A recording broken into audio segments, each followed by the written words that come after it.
嗨，大家好，我是坦平叔。今天是2025年9月9号。这一期咱们聊一聊就业，聊一聊职场。现在一聊就业一聊职场，大家都充满了焦虑每年都1000多万大学生毕业了就失业，被迫去考研、考编、考公务员，也有这么一个庞大的市场存在，所以导致某些人大发其财，然后豪言，对吧？要赚5000万，加一起要赚1个亿实际上反映的就是这个市场，对吧？这个大家都在焦虑，一焦虑有人就从中能赚到钱。我们今天主要聊这个就业因为今天在网上看到一篇文章，是新周刊说95后职场年轻人开始拒绝升职了。95后现在也就30岁嘛，我们习惯听到的媒体报道都是00后，对吧？整顿职场，00后整顿房地产，整顿楼市。现在它改成叫95后职场年轻人开始拒绝升职。他这文章说什么呢？文章用了一个叫邪修这么个词。邪修大概其实那个仙侠小说中这个用来指代用歪门邪道进行修炼，也就是抄近道走捷径。但如今在职场，邪修梗被网友重新定义，其负面意义转化成为离谱但有用反套路深层智慧。这个文章讲近60%中国 Z 世代拒绝升职，理由是管理岗位压力大，责任重，工作生活难以平衡，工资提升有限，不值得承担更大责任。说前程无忧。今年一项调查显示，晋升职位不再是打工人无条件接受的选项，而是要在薪资、压力、成长空间等多个因素之间反复权衡。也就是说如果晋升无法带来与责任相匹配的薪资和福利提升，很多人宁愿保持现状，月薪涨5000，责任翻3倍，时薪反而降低40%。一位拒绝晋升的95后程序员算了笔账，发现升职性价比极低。他如果晋升技术主管，薪资虽然涨了28%，但会议时长从每周4小时激增至15小时，需24小时待命处理团队问题，周末还要出差陪客户应酬。文章说今天 Z 时代更重视自我价值实现，工作与生活的平衡，而不是职位高低。有24%的人更希望专注于个人技能发展，而非行政管理。另有18%的受访者认为，基层或中层管理岗位难以真正做决策，很可能会陷入上有领导压，下有团队催，夹在中间两头受气的尴尬局面。近40%受访者更倾向于创业或成为自由职业者，其中包括博主、创作者、店主、交易员等职业。这类工作满足了 Z 时代对工作自由度、个性化表达、自我实现的需求。近几年，这种主动远离升职文化、去老板化、职场邪修新现象正在全球蔓延，进入管理岗不再是年轻人心目中职业发展的最佳路径。人们开始重新思考工作意义以及个人过度奋斗和努力的价值。在有毒的职场里，越努力越痛苦。说有人试图用升职为饵来换取下属的绝对忠诚，但在美国实业家弗朗西斯看来，你可以买到员工的时间，但你买不到热情，买不到主动性，买不到忠诚，也买不到心灵、思想和灵魂的投入，这些只能靠你去赢得。说英国的招聘咨询公司调查称，72%的年轻一代员工宁愿在个体贡献者的角色中获得发展，也不愿成为中层管理人员，压力太大，回报太少。据韩媒报道说，现代重工工会在劳资谈判中提出拒绝晋升权的要求，是指当员工晋升到需要离开工会的职位时，可以选择拒绝晋升，并继续保留工会成员身份。这个身份意味着更多的假期，更少的压力。不少看透职场升迁套路的网友评论：越往上爬，感觉世界就是个草台班子，领导画的饼太大，我胃吃不下，升职加的钱还不够看饼。不是不想升，而是玩不转办公室政治。千万别把命搭进去了，别让工作进一步榨干你。只要你不想当领导，就没人是你的领导。那些制造问题的人才是真正守护解药的人。工作是为了更好的生活，而不是毁掉生活。准时下班陪陪猫，周末看看电视剧带上家人孩子度个假，不香吗？这个文章很有意思实际上这个文章我看来基本上就是一个叫无病呻吟呢，活在一个梦想里面。不能否认有很多这个所谓的95后想平淡过一生，这个没毛病也大家都看开了健健康康普普通通过一生。很多人越来越能接受这个状态，什么奋斗啊，什么拼搏啊，对吧？那个就让给别人，让愿意奋斗的人，愿意拼搏的人去拼搏奋斗，对吧？愿意平平安安、普普通通当个普通牛马。问题是这个社会不是这样理想，它就像那个逆水行舟啊，不进则退，没有一个人会给你创造这么一个空间，就像真空一样，你可以这样过一辈子。我们先不要说国外，先说国内，对吧？如果你拿咱们这个职场待遇，咱们职场环境，你要跟美国、跟欧洲比，说明你比错地方了，这俩不是一码事。你就是要比，那也只能勉强跟日本、韩国比啊，勉强。说国内啊，拒绝升职这个没毛病，而且他说了啊，因为这个职位上升，工资加的不多，但是这个压力反而大了，对吧？头发大把掉，大量的时间要开会，周末说不定还要加班，就是这样的。随着你的职位越高，你的时间越不自由，面临的问题越多。问题是什么呢？你可以拒绝升职，那下一轮裁员就有可能是你，因为你继续待在原来的位置上，没有什么地方是不能动的，对吧？这就像很多高校啊搞那个飞升即走一样的，你如果升不上去，你就得走。实际上很多企业也是这样，不可能让你在一个岗位上面待8年，你也不升。你想一想啊，你就是个组员，你都40了，你是个组员，那你说你们的小组长才25岁，大学刚毕业1年，人家升上小组长了，管你，他怎么管呢？他都叫你叔叔了都，或者叫你阿姨，你在这干10年了。所以有的时候他不是你想不想升的问题，对吧？你不升，那你就准备走吧，又得找工作。好，他这文章又说了啊，很多年轻人要当自由职业者，说40%的受访者更倾向于创业，成为自由职业者，其中包括博主、创作者、店主、交易员等。这个纯粹就是胡说八道了。也就是说啊，你要真当个自由职业者，那压力是更大，你更没有时间。千万不要以为自由职业者很真的自由，这就像狼和狗一样的，狼很自由，但是30天啊，1个月里面饿29天。不要以为狼顿顿都能吃到肉，对吧？它能捕到猎物都是运气。而狗呢，虽然没有自由，对吧？有的时候还要当哈巴狗，看主人脸色行事，但是好歹啊，对吧？1天3顿还是有的，最次1天1顿吧。自由是有代价的。我们以这个外卖小哥为例，对吧？无论你是跑众包还是跑什么驻站还是什么的啊，外卖小哥看上去非常自由，对吧？我早上多睡一会儿，我也不打卡，我晚上早点下班。昨天跑了300单，我今天只想跑150单，太自由。但事实上呢，你看到哪个外卖小哥自由了？都像上紧了的发条一样，他能歇一会儿吗？我们看到更多的是外卖小哥坐在那个他的那个电动车上就这么睡过去的，对吧？有的突然倒下，都是累死的。那所谓的自由都是假象，对吧？一旦你有追求，一旦你想还房贷，你想买房，对吧？你想消费，你就得赚钱。一旦想赚钱，你就停不下来。无论你是自己单干还是在一个企业里面干，都停不下来。也就是说，这个世界不以你的意志为转移，你也只能随波逐流。有人说啊，认为基层或中层管理岗难以真正做决策，很可能会陷入上有领导压，下有团队催，夹在中间两头受气的尴尬局面。问题是人人都想当大老板，对吧？都想有话语权，越有话语权，你的级别就越高，对吧？或者你级别越高才有话语权。问题是你不当这个小头目，你怎么去当大头目？这不都是一步一步爬上来的吗？小头目没有权利啊，就像那个蜂箱里面的老鼠啊，两头受气，上面领导给他压力，下面这个员工啊，下面的组员也不听他的，使唤不动，叫不动，因为他权力有限呢，对吧？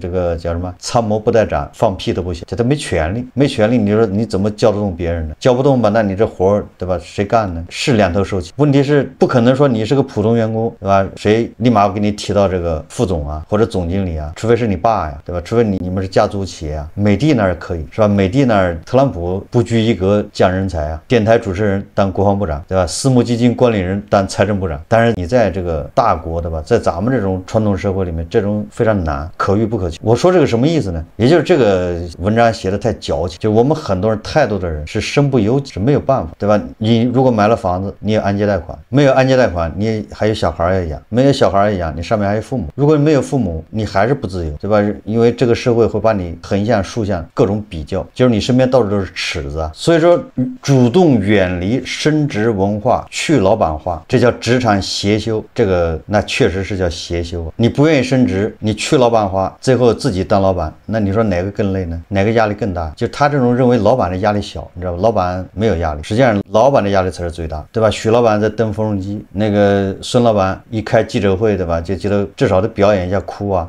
打动一下大家。你以为他压力小？压力小他为啥哭呢？王老板你看瘦成什么样了？老板压力才叫大，对吧？这个企业不行，老板可能要坐牢，对吧？对你来说，你打工的顶多就欠你2月工资、3月工资，不行你还可以辞职跑了，换个个地方，对吧？此处不留爷，自有留爷处。那老板往哪儿跑呢？所以写这个文章的人恐怕自己没发现啊，这很多时候你自己决定不了什么，你都是被裹挟，对吧？再往前走，而且发现根本就停不下来。他这文章后面还说啊，就业邪修，大学生迷上本身专。关于就业这一块也要邪修啊，不走顺畅路。现在很多大学生迷上，明明上的是本科，然后他再学一个专科的这个职业，叫本身专。反过来啊，与上一代奋力拼搏，一心想杀进985、211或者留学镀金不同，这届年轻人普遍弥漫在平淡的受挫感中。他们为了保住好专业，会宁愿放弃名校；为了上岸，会考进街道办或边远地区；为了就业，会愿意本身专。说别人考研，我考专，就是一场就业的邪修之路，主打一个反向升学啊。这个其实都一样啊，很好理解，就是为了就业。说1000道1万，刚才说了啊，不愿意升职，对吧？那你也得考虑保就业。现在呢，本身专实际上也是为了就业。最近网上啊，这个有媒体报道说，这个某个区为了缓解大学生就业难啊，就业难，特别新增一批公共服务岗，没有编制啊，而且是临聘，并且啊，这个合同就是到期不一定能续约，比如跟你签5年合同，5年到了有可能就结束了啊，不保证续约。关键是什么呢？关键是年薪4万包干。什么叫年薪4万包干？就1年就是4万块，1分都没得多啊！你不要想着什么给你这个补贴那个补贴。什么叫包干呢？就是社保自己交，街道不管。关键它是公开招聘啊，它是为了解决大学生就业，找出这么多岗位出来对外招，然后完了还择优录取。根据媒体报道啊，说当地某卫生院也拿出了几个岗位来招，结果啊说成功录取4位优秀医学类硕士，优秀的医学类硕士啊，1年就是4万呢，完了还包干啊，你自己去买社保去啊，或者到时候2500一个月，这比他上大学的时候他爸给他生活费还要少，还欠点。这个才是我们当下就业现状，而不是那些什么能升职不升，那都是无病呻吟，对吧？这个残忍的啊，残酷的现实就在我们面前，1年4万包干，还那么多硕士打破脑袋跑去应聘，而且没有任何保障。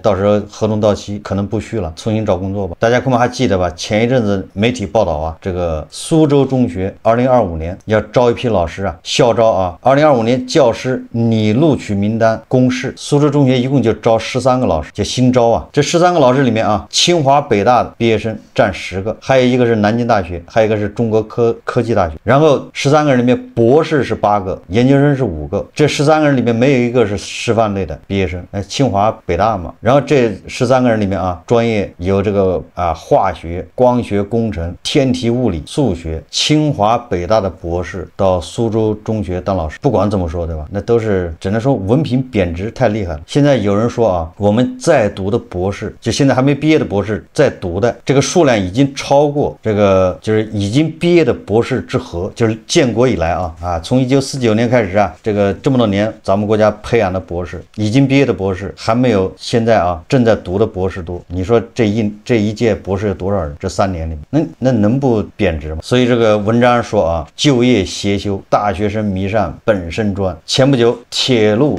就是郑州铁路职业技术学院发布2025年单独考试招生计划。这个动车组检修技术、高速铁路综合维修技术、铁道交通运营管理3个专业招收本科毕业生，招生规模从2022年的30人增长到2025年的135人。这种直接坐上就业直通车的本身专现象一时引发社会热议。它是个专科学校，居然招生招本科毕业生，就你本科毕业了再去上学啊。实际上说来说去都是就业闹的，对吧？你本科毕业了找不到工作，那怎么办呢？回去读个大专，那个大专是毕业就业工作。主要还是学历贬值太快。从就业端来看，现在本科毕业生含金量远远不如40年前初中、中专毕业生，也就是扩招导致的呗。研究生勉强可以相比以前的高中、中专，因为那时毕业即上岸，大部分体制内公务员、事业编，最差也是国企正式工。有网友如此评论，没错啊，那时代我是赶上的。我们上初中的时候，上初中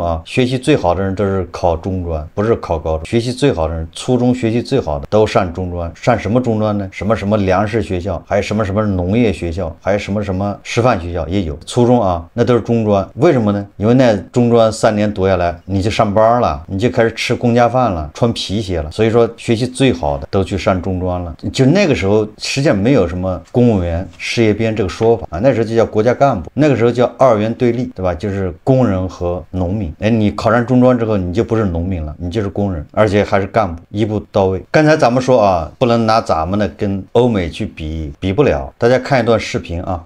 特斯拉超级工厂这回是真的出事了。近日，特斯拉位于德国柏林的超级工厂被德国人集体投诉，说成是奴隶工厂，理由是最低工资才2700欧元，太低了，每天要上8个小时，一周要上5天班，工作时间太长了，对这样的工作强度完全超过德国工人所能承受的范围。我知道，看到这里你一定很想翻白眼，这要论不要脸，环看全球还得是德国人。难道德国的工人就这么金贵吗？工作8个小时，一周才上5天班，还不用加班，到手好几万，这点工作量就超过了身体负荷的范围了吗？答案是对的。在德国，蓝领技术工人的收入和福利那是一个字：香。就以特斯拉德国超级工厂为例，特斯拉德国超级工厂目前有8000名工人，分为不同的等级。最低级的没有任何技术经验的工人，基础工资为每月2700欧元，这就已经是工厂里最穷的工人了。上一个等级就是接受过职业培训的工人，可以拿到每个月3500欧元。再往上一级就是拥有普通技术证的专业工人，可以拿到每个月3950欧元。除此之外，还有高级技工，类似于我们说的工程师，他们可以拿到6626欧元。注意，这些只是基础工资，像特斯拉这样的工厂还有各种津贴、奖金、补助，全算上一年到手18个月的工资也不足为奇。到这，你有没有一种德国蓝领等于社会精英的即视感？而且说个更扎心的，德国大部分高端制造工厂的技术工人，因为倒班或者是岗位的要求，实际上班时间很有限，有些一天才上7个小时，一周才上4天班。所以特斯拉的德国超级工厂被工会盯上，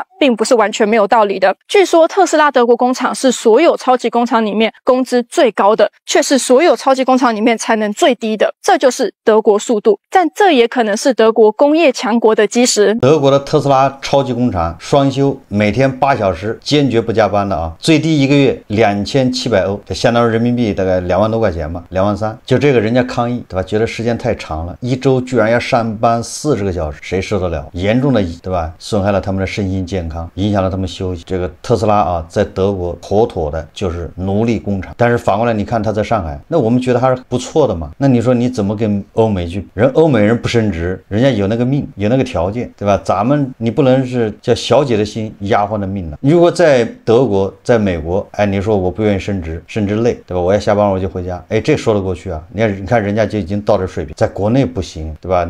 你那个位置有多少人盯着的，巴不得把你裁掉。我在应该3、4年前节目里面就说过，你不要看西安、南京、合肥、武汉，对吧？那个写字楼里面出来的俊男靓女啊，一个个的打扮的花枝招展，有模有样的，那工资就是4、5千，大部分人啊，对吧？杭州啊、深圳这些高，那对吧？要高一些，我只能说高一些。那这还是省会城市啊，你要是3线什么地级市更下面的这个差一点的城市啊，当然了，你除了长三角、珠三角这些地方，那恐怕就是3000一个月啊，对吧？到手3000就不错了，哪有那个条件矫情呢？我们可以看一个 UP 主的吐槽啊，大家看视频。武汉的平均薪资10381，你怕不是有毒吧？